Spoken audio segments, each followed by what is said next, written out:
Welcome back to the Scared Stiff Podcast. This is your host, Mike, and my co-host, Scott. How are you doing today, buddy? I'm indifferent. All right, well, we already got people mad. Today's episode is The Howling. We've been wanting to do this for a while. I've had I will say higher expectations compared to most films on first watches. It's been a very highly talked about film.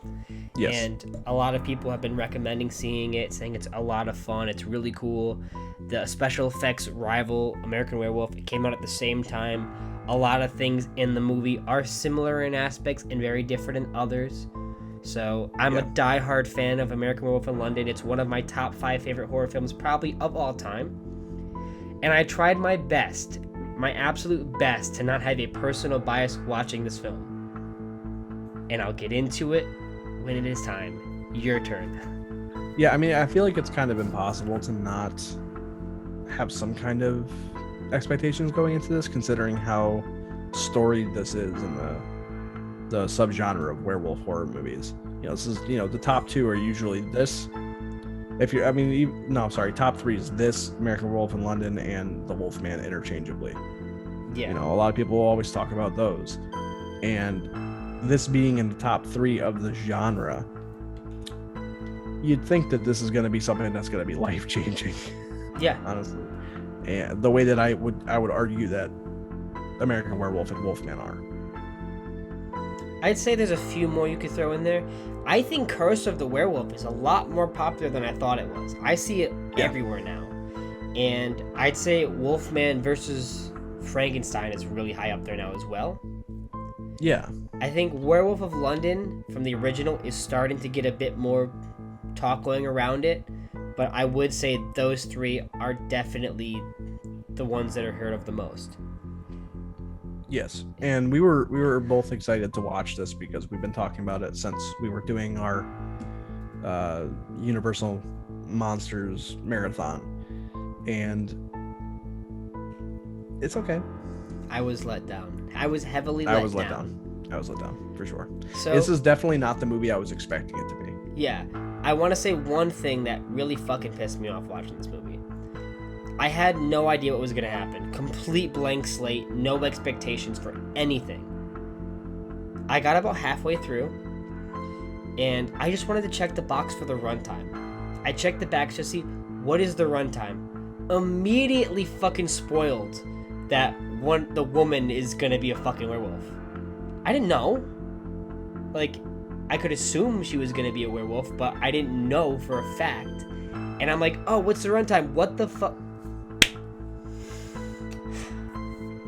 See, I didn't even notice that. I mean, I didn't even look at the runtime. I just knew it was 90 minutes. But as soon as they got to the colony, I knew exactly what was going to happen. Yeah, I get that because it's very it's a very much assumed. Well, it's just like the colony. It's like the colony. It's the pack. Oh boy, no shit. It just it pissed me off. If it was a special effect werewolf, it'd be like, oh man, I wish I saw the design in the movie, but it is what it is. But it's like, you just see her with the fangs, and it's like, just imagine I haven't seen this movie, and you're making box art, you son of a bitch. Just fuck. Yeah, me off. Yeah, I mean, I really don't blame you there. That would piss me off too. I mean, look at her. She looks like she's gonna be a werewolf, don't get me wrong, but how fucking cool if it was like a bait and switch and you assumed it, and it was just the doctor trying to convert these people. I don't know how the fucking movie's gonna go. What happened is what I think is the easiest thing to assume, but who fucking knows? It's a movie in the 80s. Subversion happens in a lot of films at this time. Not this one, but I already know it's not going to happen because the fucking box art. So I think the thing that we should probably get out of the way now, because it's far and away probably the best part about the movie, is the effects. Yeah, it's the reason everyone talks about it. Yeah, so I think that for the most part, these effects are pretty goddamn good. Yes, for the most some part. of them. So yeah, some of them are a little iffy, and I think it has less to do with the makeup effects and more so to do with how long Dante chooses to film certain parts of these sequences. You know, like when we get to the big like climactic, the one that everyone talks about from the Howling, when Eddie Transforms. fully changes in front of Karen. The bubbling on the face for a couple seconds, it looks fine, but it continues. Like the shot is held for so long that it kind of looks really goofy after a while to me. Oh yeah. Now, I don't know if that's because of the lighting or if that's because of the effect itself or if it's just that it's held way longer than it should be, in my opinion. But like that looks pretty goofy. The rest of it honestly looks really good. I think in most scenes it works out very well. I think you're onto something with it can be a little goofy. That didn't personally bother me as much as I think the lighting in most of the movie makes the werewolf fur look fake and shitty. Yeah. I think most of the time it looks tacked on and it looks like a prop. I think if the scenes were more dimly lit, a lot of the outdoor scenes are way too bright.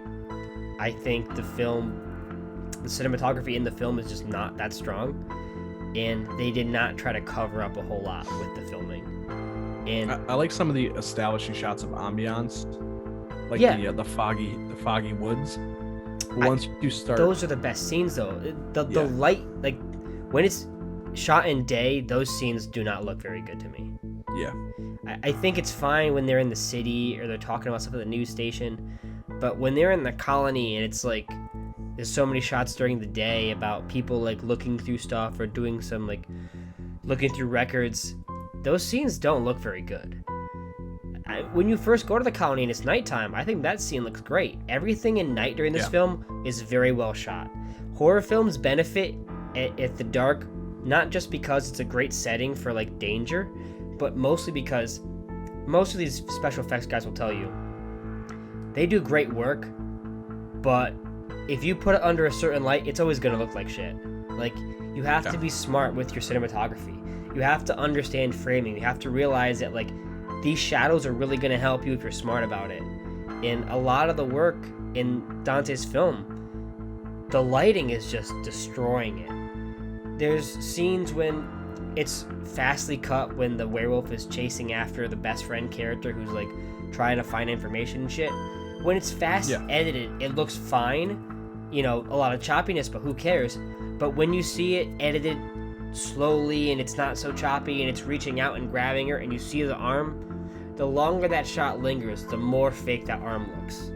And it just does not help the film. I know I'm watching a fucking movie, don't get me wrong, but I don't want to feel like, okay, this is just another special effect. I want to feel like there's a werewolf on screen. You know, when Eddie transforms in that room, it feels like he's turning into a fucking werewolf.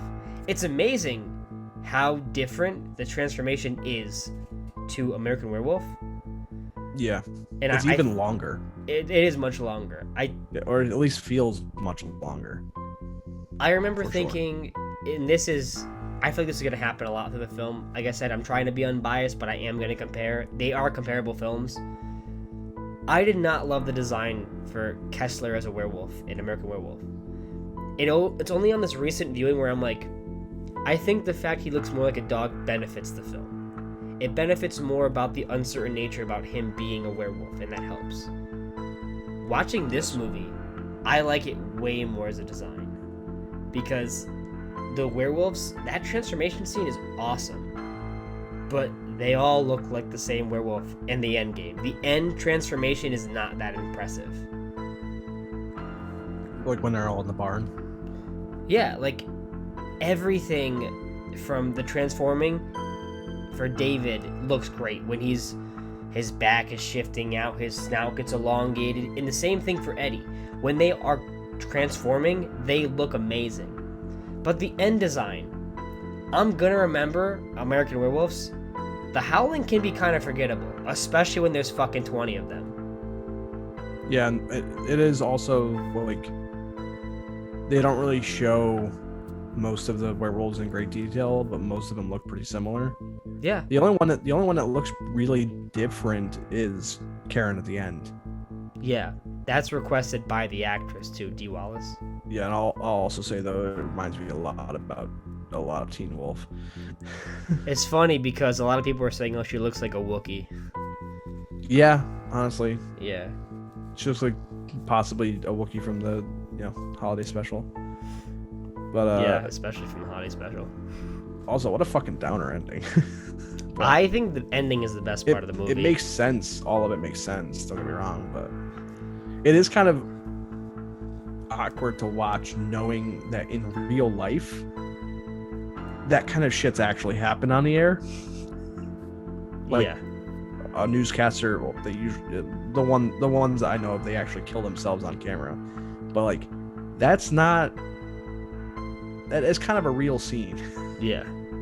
Although I think that stuff happened after this movie came out, but yeah, I will that say was kind of a little bit of reflection of real life today. Yeah. That was kind of weird.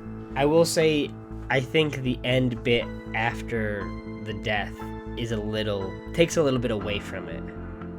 Like the things you can do with special effects, like Oh yeah, I get the dialogue you're talking about, and I think it makes sense, but it kind of takes away the impact of her death. Yeah, I definitely think that should not have been in the movie. Yeah. I think if the movie ended right there, and it would be a rather abrupt ending, don't get me wrong, but Yeah. I'm fine with that considering the weight that that's supposed to feel. It seems such a tacked on scene for like sequel bait. Yeah. Yeah. Also, I think Dee Wallace is in the sequel to this movie, so Nope. I thought I saw Dee Wallace's name attached to it when I looked it up. Maybe it's like archive footage. They do that a lot. Maybe. I was gonna say, like, did she not die? I don't know. You know who is in the sequel? Christopher Lee. Pretty sick. No. It's probably not good, but I like me some Christopher Lee. He might have dialogue. His outfit's funny. He's got like the fucking like 80 shades where it's like Cyclops. Oh Christ. Pretty sick. Oh my god. Yeah. Yeah.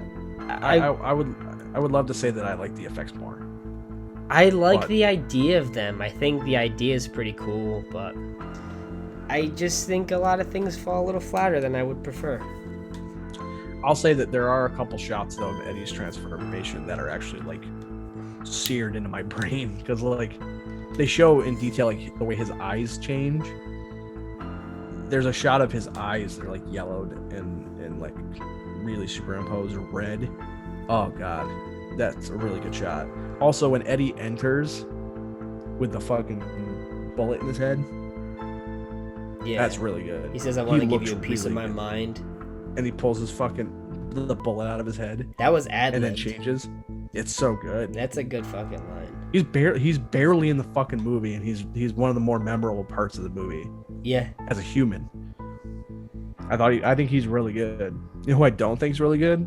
Doctor? Dee Wallace's husband. Really? You don't like him?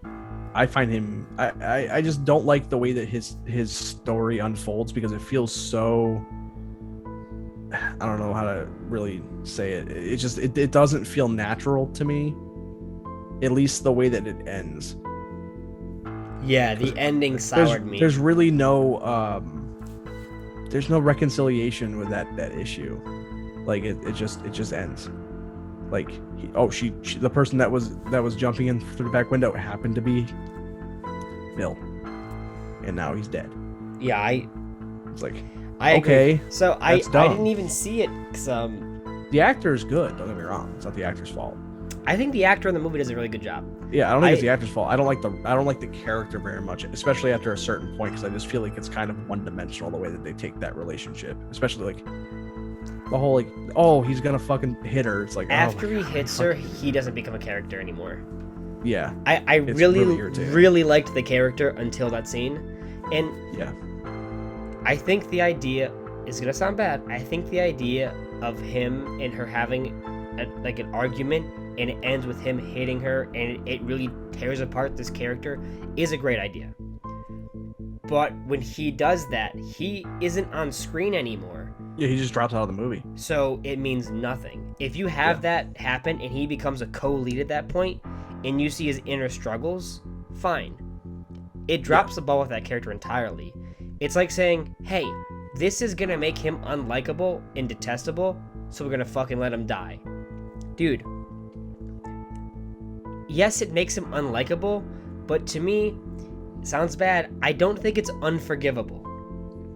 He's not just hating his wife because he's a drunk. He got turned into a fucking werewolf. Yes. Like, if Larry Talbot hit a girl because he was going fucking crazy, would he be completely unlikable in the movie? Completely. No. Not completely. Would it fucking harm his character and make him more... Yes, but it should. Shades of Grey?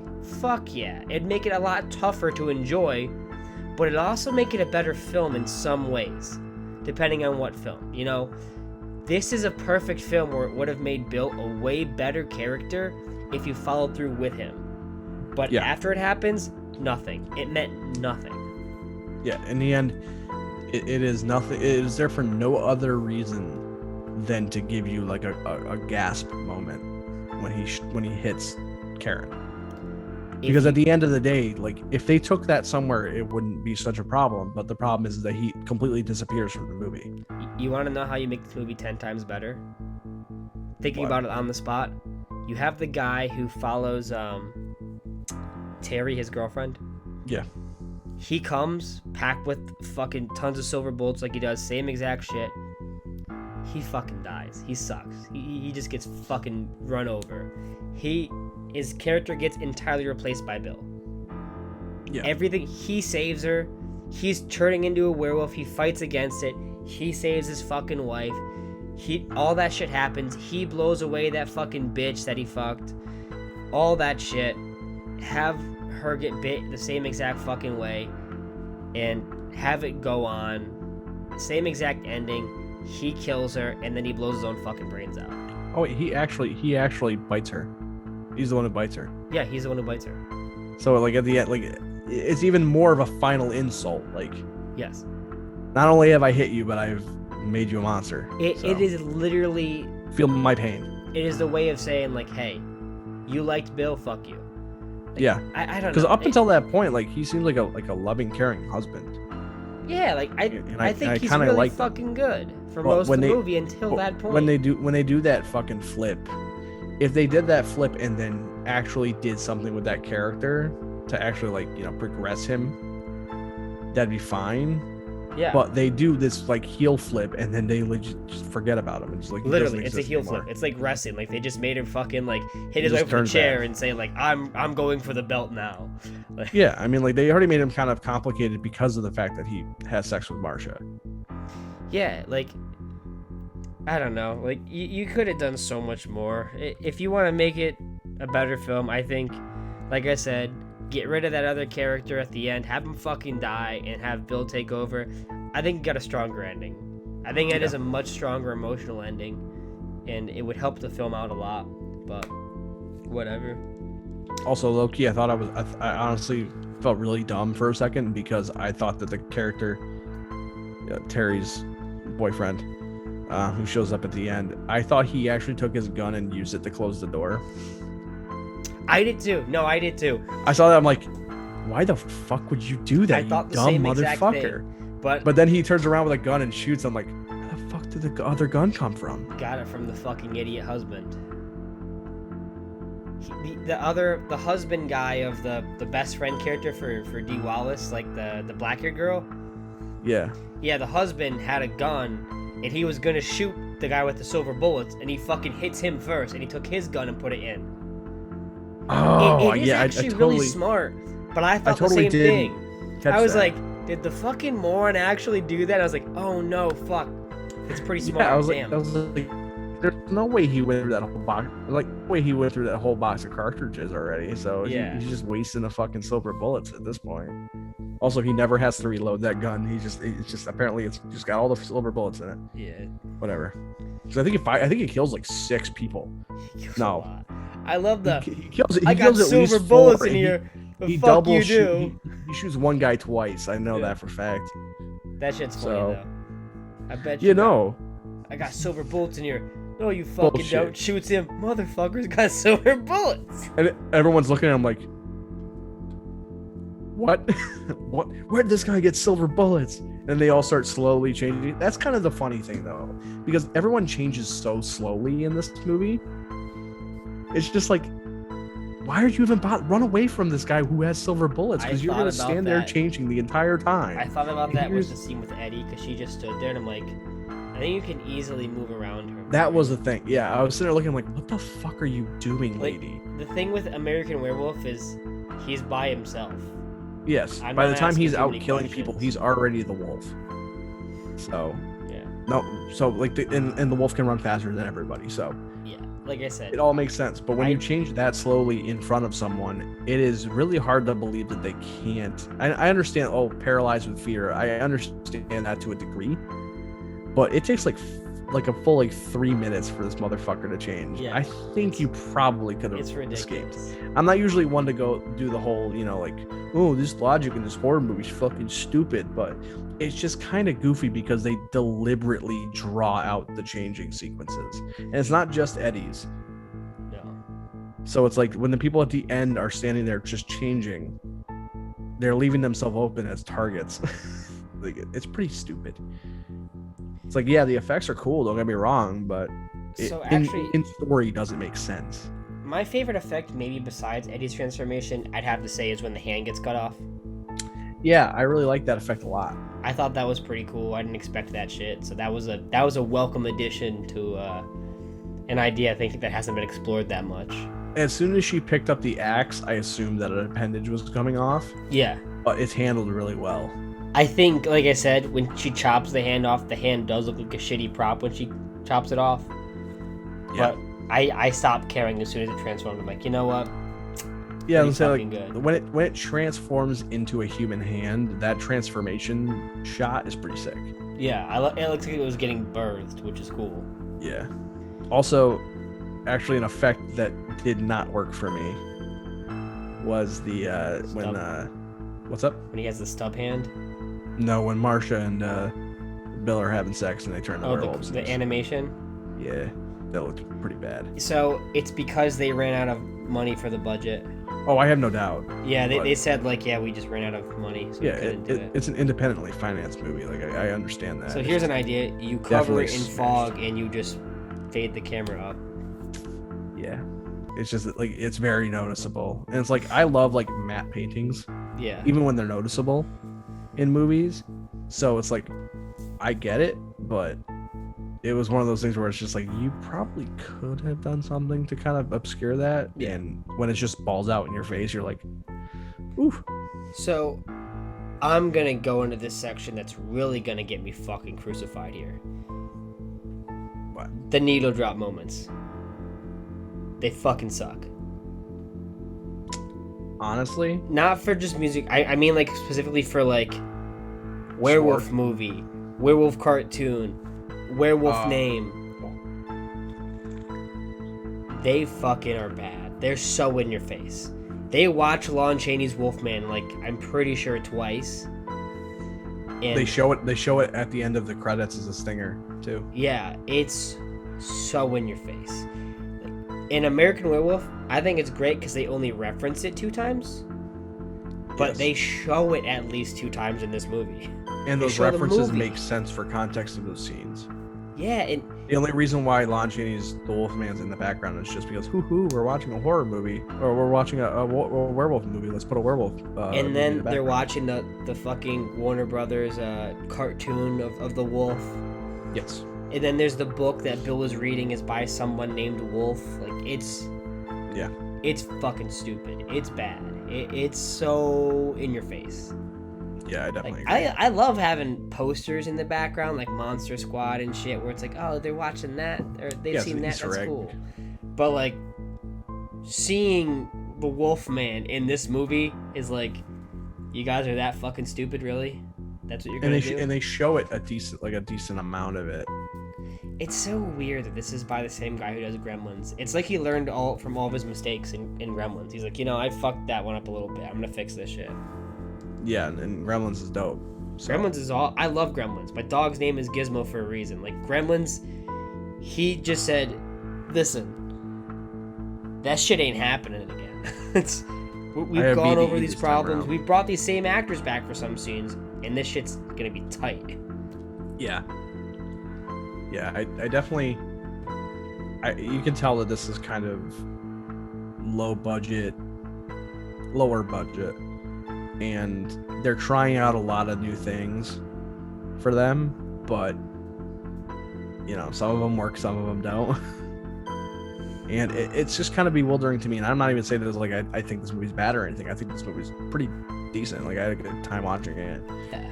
But it is amazing to see this up there with like American Werewolf in London and Wolfman as far as being like top tier. It's werewolf not. movies. It sounds rude, but it's not comparable to those two movies. Like, I would put Dog Soldiers above this. Like, would you put the Wolfman remake above this?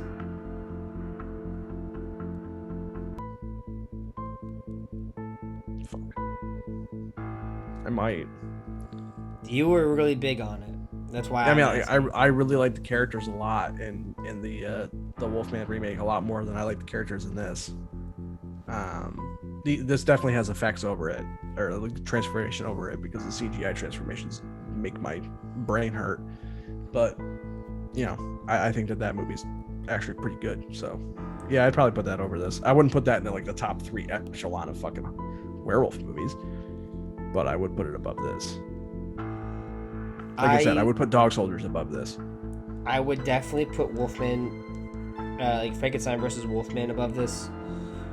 I would definitely put American Werewolf over this. Definitely the 100%. Wolfman. 100%.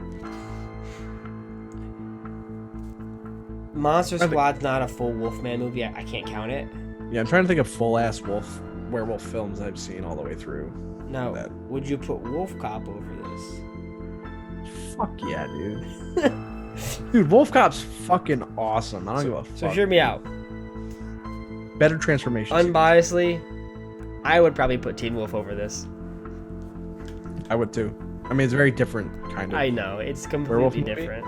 But I actually really enjoyed Teen Wolf. Not as much as I was expecting to enjoy Teen Wolf, but I enjoyed Teen Wolf. I like Teen Wolf a lot.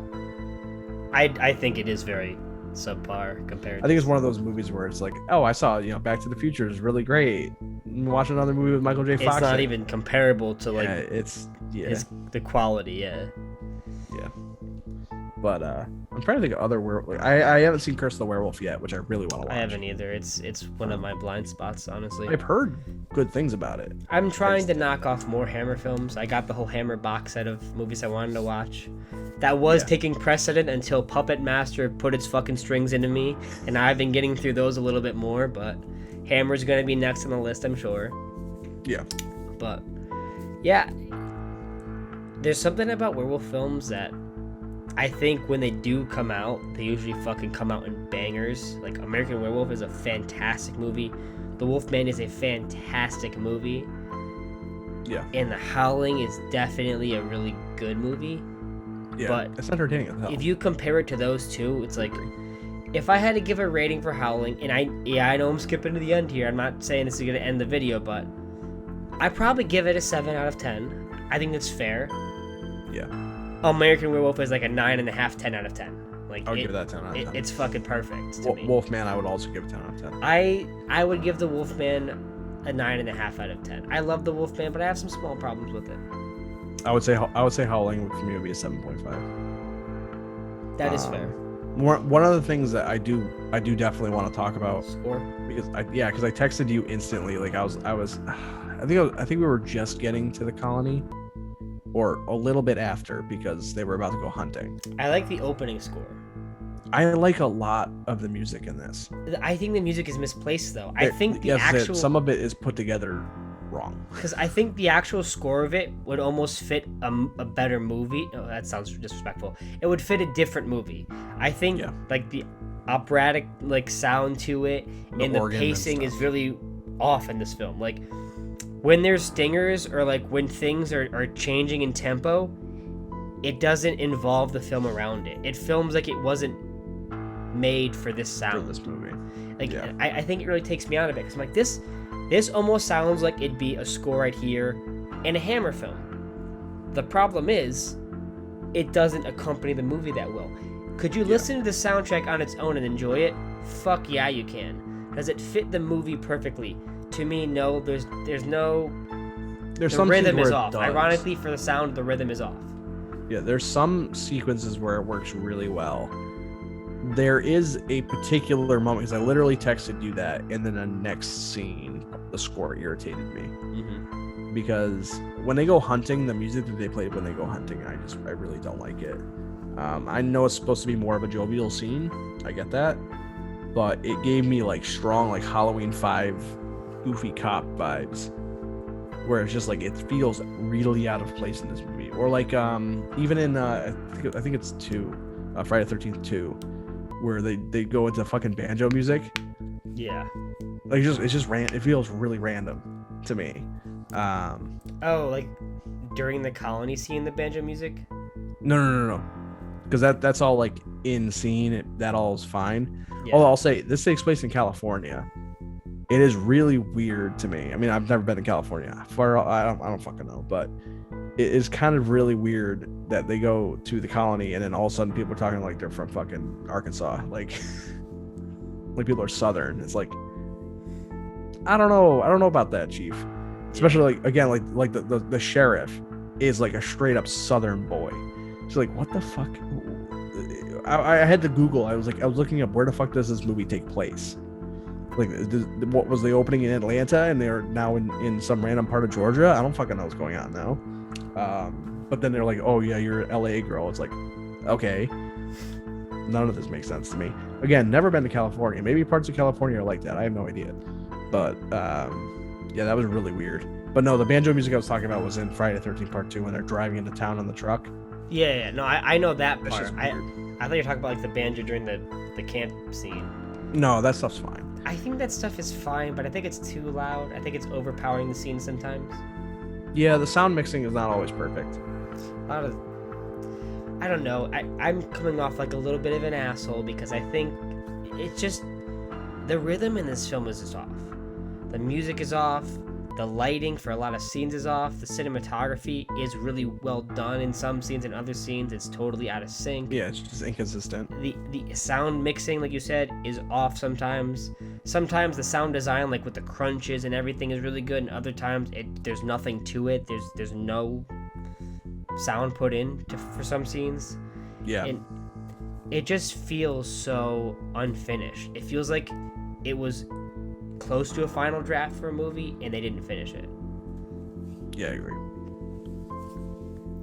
I guess, yeah. One of the things also, what's up? I was gonna say, like, I guess I am just like really let down, and I expected more. Like, I expected a higher caliber film compared to like the director's work and it coming out in the same year. I just thought maybe it's gonna be rivaling American Werewolf, and it's like, this is a good movie. It's a good movie by a good director, but I expected better. Yeah, I bet at one point if I go back to watching this movie, like I'll try it again in a couple months or something.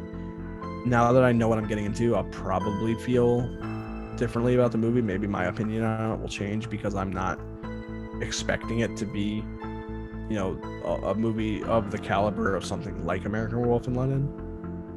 But it was very disappointing to sit down and watch this and not love it the way that a lot of people do. Yeah.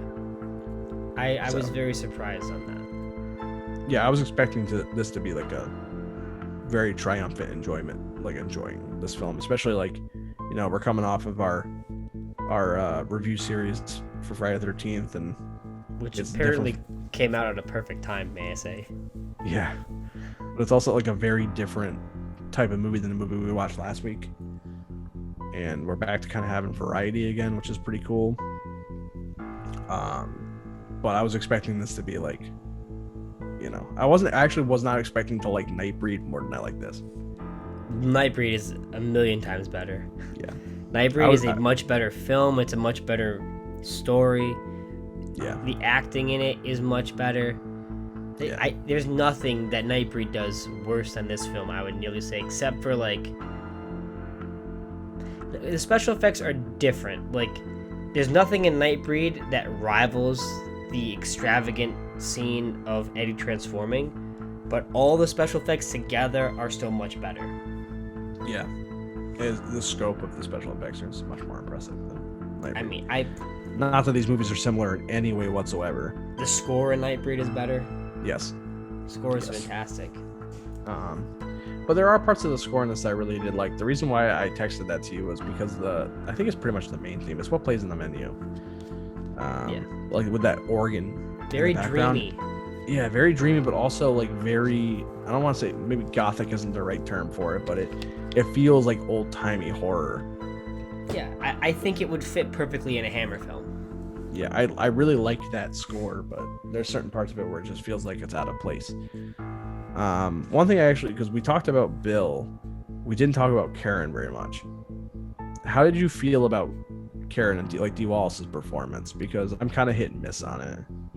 There's really good scenes, and then there's like really bad scenes. Yeah, like when she's recounting her stuff at the session, I was not a big fan of that. I thought it felt really too much. I think she plays well into the trauma aspect when it's her and Bill. I think they have really good chemistry, but yes. I don't think she has great chemistry with the Doctor or a lot of the other cast. Yeah, like I really like Dee Wallace as an actress. Yeah. You know, like one of the, like surprisingly enough, I can actually give praise to a Rob Zombie movie, but I really like her as Laurie Strode's mom. The very few scenes that we get of her in the Halloween remake, she's really good, and that's far removed from this. Very. I think she's a talented actress. It's just I feel like this was just kind of the material maybe just wasn't there quite. There's scenes where she's pretty good. Don't get me wrong, but.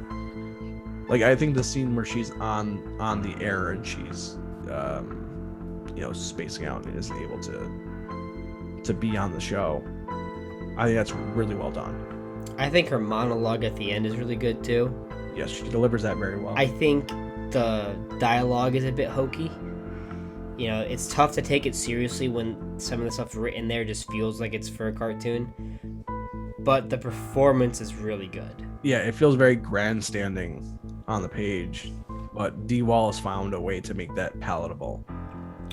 It does also like it cutting from her to her producer and him in the back room being like, "Oh, cut it off" or whatever, like him being, a micromanaging producer, being an asshole.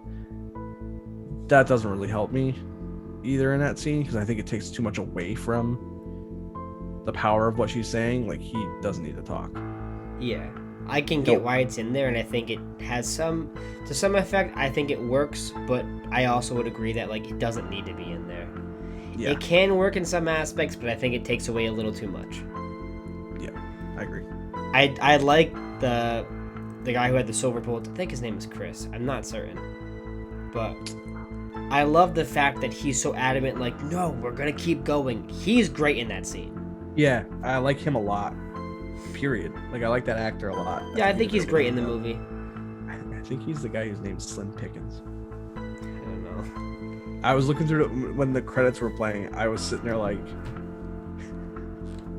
that name came up, and I was just like, "You've got to be fucking kidding me!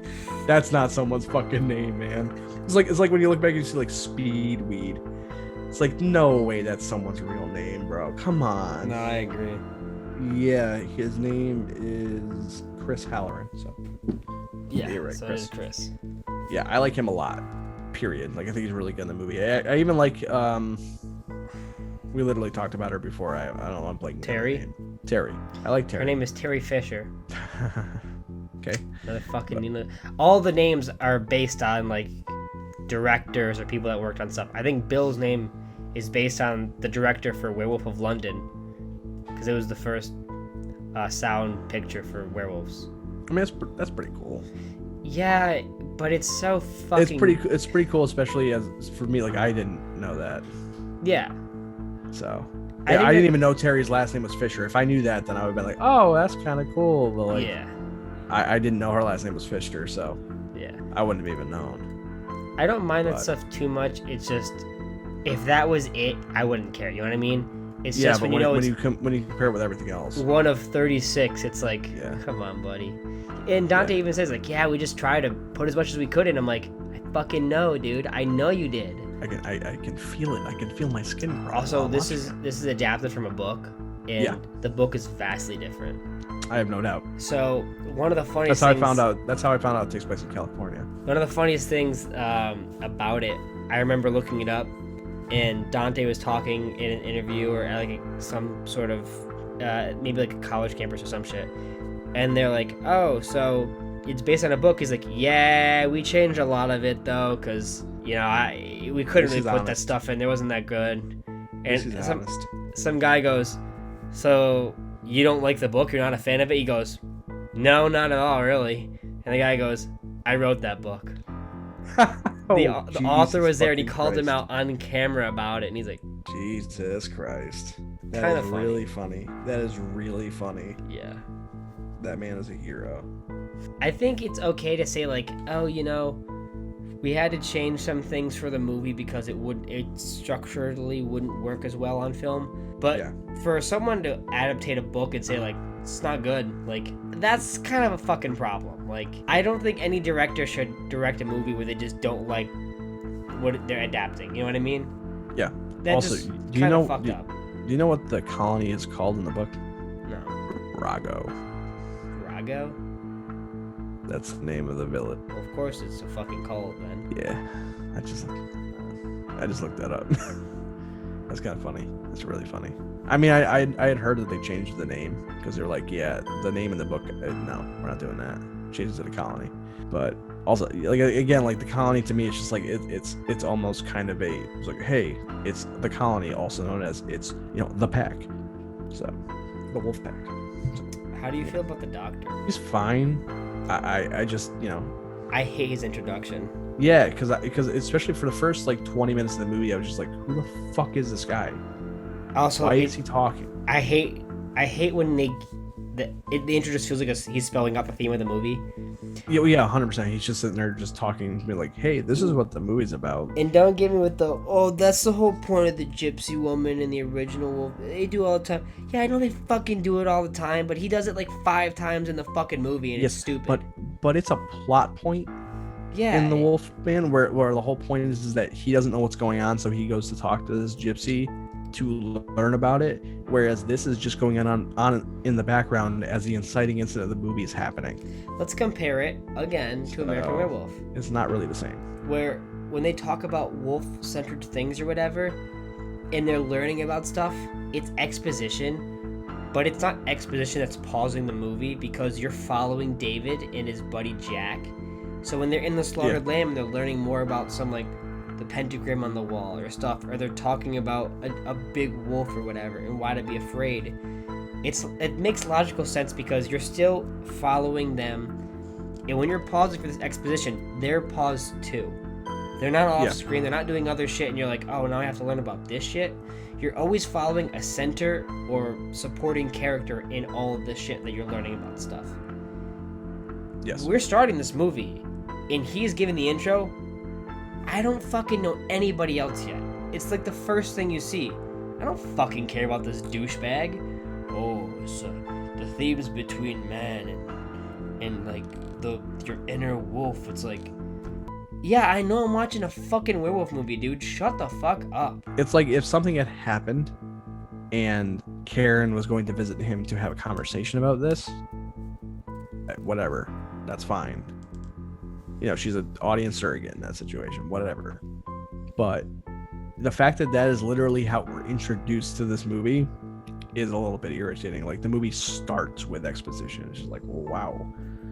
Wowie. And it's wild. Like, it's playing intercut with, us being introduced to our main character and dealing with, finding out about Eddie and finding out about like the fact that she's being basically used as an undercover agent in this situation and being sent in after this killer.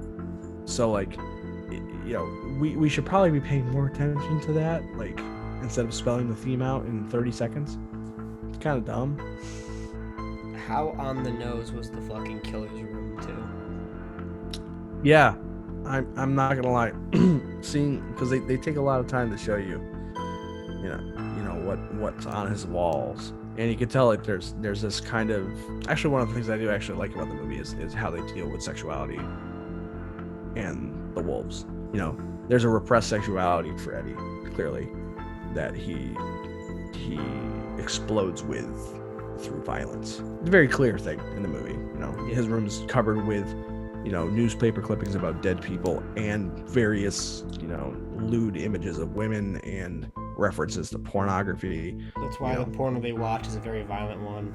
Yeah, which plays over and over and over again. Yeah, so it's very clear that there's an actual concept of a psychosexual aspect to the werewolf, which is something we visit again, obviously, with Marcia and Bill later on in the movie. But it is super on the nose. I'll still say, though, that it at least lends to an interesting aspect of the movie. I think it lands fairly well, too. It doesn't take away from it. Yeah, I don't think it's super duper, like... It definitely didn't irritate me at all. It was clearly on the nose, but I don't think that it's something that takes away from the movie at all, especially because it illuminates a little bit more about Eddie's personality and mindset, because we don't get a ton of it.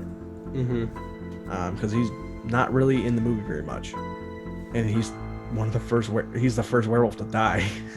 Like it seems like he's the villain of the movie, but at the end of the day, it's the colony.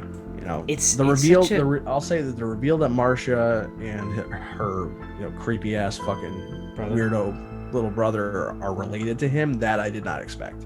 Yeah, I didn't think that was going to happen. I did know for a fact as soon as they showed up to the colony that they were going to be all werewolves. I knew that for a fact, but I didn't think that they were going to be related, or that he was a patient of the doctor's. That I didn't know. So I did appreciate that twist, but I think after they named the last name of the character too, if they had done any research into the fucking colony, it'd be so easy to fucking pinpoint his ass and throw him in jail. They're just like, oh, you got the last name, that's cool. And it's like, they got the last name, you're fucked. And that never happens, really. It would also pinpoint to you, it's kind of weird that the doctor decided to send you to the colony with his two siblings. Yeah. After you got him killed. Also, it's like, oh yeah. Oh, like, you're reporters? Like, we can't kill her. You know, she's too high profile. Why the fuck did you invite her? Yeah. You could have just lied and said like, we're gonna give her our gift. Why? Yeah. Why? Why would you want to do that? You don't think people are gonna notice that she's not gonna come back to LA and go back to her job as a fucking reporter, like, and have to live out in the fucking middle of nowhere? Well, his plan is that, like, oh, we can learn to live in peace with them and we can be understanding. It's like, yes, but it's very obvious that two of the people that you have that are like main players at the colony are not pro that at all. Yeah, not to mention the fact that, like, it's a very dumb idea to assume this character who's already suffering trauma is going to be pro werewolf right now. Like, yeah. Especially because you know what that trauma was caused from, a werewolf. Like, why would you... A werewolf serial killer? Yeah. I just think that the villain's plan in this movie is kind of weird. And not very well thought out. I would say it's bad. Maybe in the book it makes a lot more sense because they have more time to explain it, or maybe it's completely different. Who fucking knows? But in the movie, I'm not gonna lie, I really question the intelligence of these people a lot, and I don't usually like to do that in movies because you can fall into a lot of traps with that. Movie logic has to follow one standard. Yeah, it's supposed to. If it's dumb, at least fool the audience. At least make the audience not think about it. There's a million stupid shit that happens in each individual film that you love or you hate. But the whole thing about watching a movie is that you shouldn't ask this question in the theater. You shouldn't ask this question during the movie. If you ask it afterwards, fine, because you're sitting and stirring and maybe, oh, I didn't think about this before, but what about this? That can be good or bad, but as long as you're not asking this during the movie, that's usually a good thing. There's so many questions I'm asking during this movie that it's like, okay, yeah, okay, not okay. Yeah. I just think like I can suspend my disbelief only so much. Yeah. And they kind of reach a breaking point in this movie quite quickly. Yes. With their idea, not quite quickly. During the third act, when they're like explaining their plan, I'm sitting there looking at them like, you didn't think about this at all, did you? Like, you didn't think one iota about this. When they were explaining their plan that clearly the rest of them don't fucking have, except for one person, and they're all like, Just "You're Marshall and her fucking brother. dumb. We eat them." Yeah. Which, by the way, that guy is played by John Carradine. Yeah, I saw it. Yeah. That's pretty neat. The one who was like, I gotta burn. I gotta. Yeah. Which again, tipping off the fact that they're werewolves. Because he's like, it's the only way I have to burn. Whatever. Shove your fucking head in a silver spike, dude. To be fair, that is a little bit prior to when they find that book that tells you that. Yeah. But I think if you know generally anything about this movie, you fucking understand that already. So, I will say this much. I knew I was gonna go in saying like it was good. Like, I think it's a good movie, but I knew I was gonna spend time fucking not being into it. I didn't know how you were gonna feel about it, so I'm really glad we're on the same wavelength on this, and it's not gonna be over here like the Wolfen being like, I just thought this was really cool. And I'm over here like, I think this sucks ass, dude. It's pretty dumb, you know what I'm saying? You know, I this is a movie that I want to like a lot more than I do. Like, I really want to like this a lot more. But, you know, I wasn't even like talking about the plot, especially the villain plot at the end, really just reminded me. I was like, this is, I don't think they really thought about the script, about that villain plot. I don't think that really, you know, I would love for someone to correct me and tell me, you know, how this works, or if I missed some kind of minute explanation of why this works, because it doesn't make any sense. No. And maybe that's the point, that Marcia and the younger brother haven't thought about it because they're just reactionary and young and dumb. But at the end of the day, everyone goes along with it. So I look at it like this. When I found out that Joe Dante had to change things because he thought this isn't going to work, or I'm not a fan of it, it immediately says in my head, are these changes story driven or not? Is in the story things are nonsensical and he has to make things work, or is it the opposite because he thinks the way the story changes divulges into a territory he doesn't like? With knowing that so much has already been altered from the original source material, and me not having seen that source material, I have such a huge blind spot. Like, there's so many unanswered questions as to why this film is going in this direction. I said before, and you've agreed, this doesn't feel like a final draft to a film. It feels like they're close to the end, but they didn't quite hit it yet. Maybe that's why. Maybe it's the altercations from book to film. Maybe it's just not a great story in the book. Who knows? And that part's adapted perfectly. I have no clue. But there's way too many questions that we're asking as an audience. You and I love 80s horror films. We love werewolf films. We should be, if anything, the people that aren't asking questions. Realistically, if anyone shouldn't be, you and I both know to ourselves, I'm not the one to do this, but here I am. Yeah. I'm not, like I've been saying, like, I'm not usually one to sit here and bitch and complain about logic. Yeah. In horror films, especially 80s horror movies. But it's just like you reach a certain point where you're straining your credibility, and I have to say, hey, what's going on, guys? You know. I agree. This movie really did pick apart the werewolf genre. It really picked up the werewolf genre, should I say, not pick apart, but it picked up the werewolf genre at a perfect time in 81, along with American Werewolf, and they both got applauded for their special effects. And in the 80s, we're getting a period where special effects are really shooting off in all different sorts of ways. You have things that are big, overblown, like The Thing from John Carpenter, and then you have sometimes where the special effects don't come in until like the later half of films, like Fright Night. And a lot of these things are coming out because of stuff like this movie. You know, the effects being so powerful in a film as early as 81, being like, oh shit, we have to change the game. And I think you can always respect and love that the Howling is responsible for that, and understand how it really did change the era of films that when it came out. But I think it's also good to evaluate that I can understand why things are really fucking important and cool, and still take a step back and say, this still isn't hitting right for other areas. Like, I think it's tough for a lot of horror fans to realize, like, oh man, you don't like this? Is so important. It's like, that doesn't fucking matter. Like, things can be important for a million reasons. There's a lot of important events that are terrifying or tragic, like Pearl Harbor, but it's important. I'm not gonna forget it, right? You know, like, I don't want to have a somber note like that, but like, I'm not saying this movie is Pearl Harbor. We already have a movie about Pearl Harbor that's like that, where it's a tragic event. But it's pretty. Yeah, the movie's tragic. I'll tell you that much. Yeah, tragic that it exists. But this is a really important movie, just in the way the first Friday the 13th is an important movie. I'm tying it all together. Like, that first one, really important. Makes a big difference and shifts how slashers are going to go throughout the entire 80s. Just in that franchise alone, but that film shapes everything. It doesn't mean it's a good movie. It doesn't mean it's a fucking great film. It's a classic in so many ways that leave me astounded. But it's more of a classic because of its historical meaning. As in, The Howling is a classic in the way that it's pioneered and changed how film was going to go in the 80s, but that doesn't make the story a classic. Yeah, I agree. Definitely.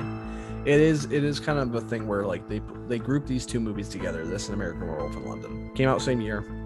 Both big special effects movies as far as the werewolf genre is concerned. The difference though winds up being that, you know, as much as I think this movie's entertaining to watch, you know, I had a good time watching it. The difference between this and something like American Werewolf in London is it has the script to back it up. It has characters that back it up.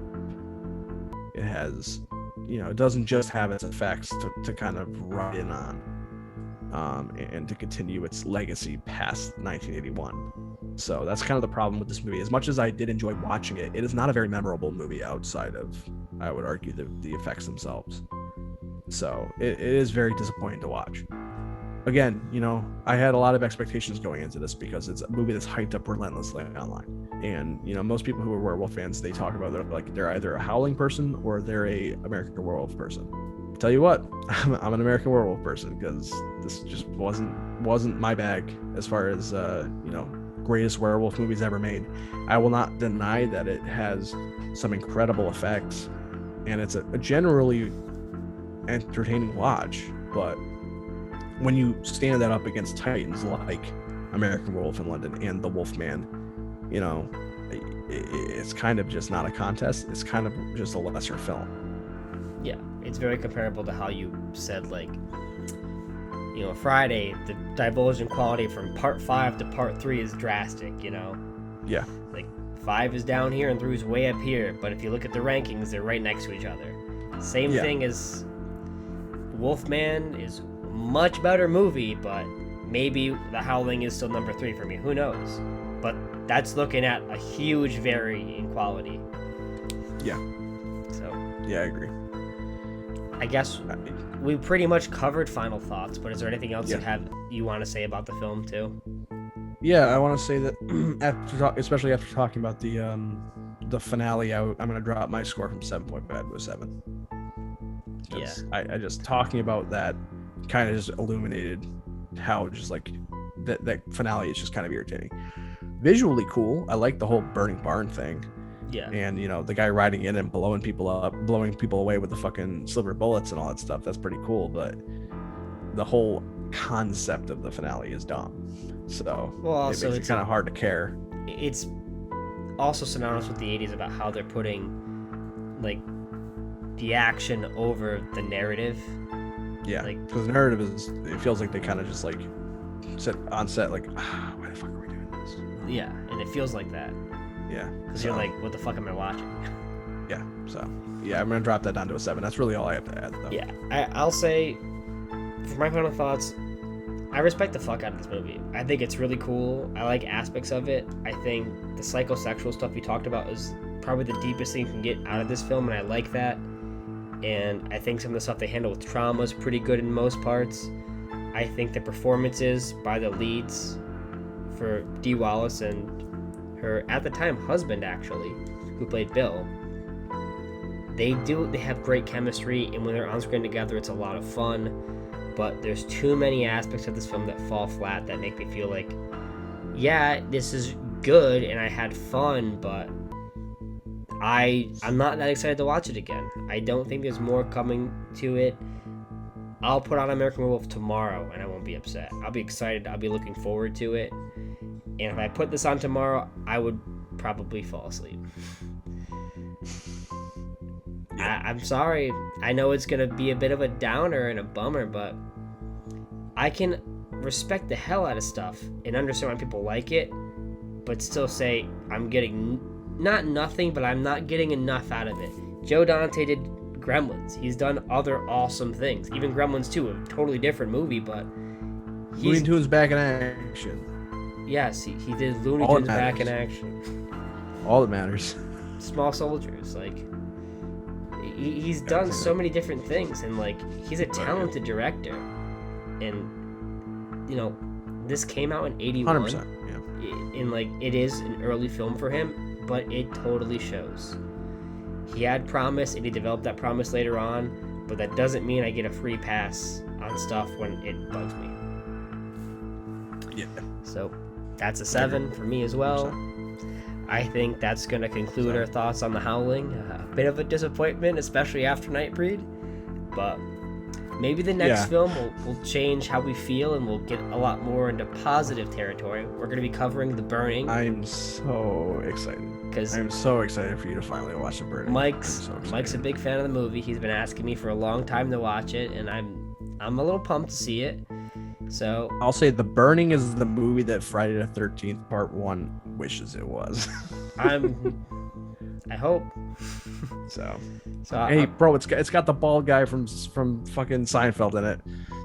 George Costanza. Yeah, he's this one of the movie's gonna be fucking awesome. Yeah, he's one of the counselors. Dude, I'm so pumped. So all right, cool. Next episode, we're covering Seinfeld the movie. Okay, we're covering The Burning. All right, thanks again for joining us for The Howling. All right, we'll catch you later. Howl at a couple people nearby, whatever, I don't know, or blow up a fucking barn.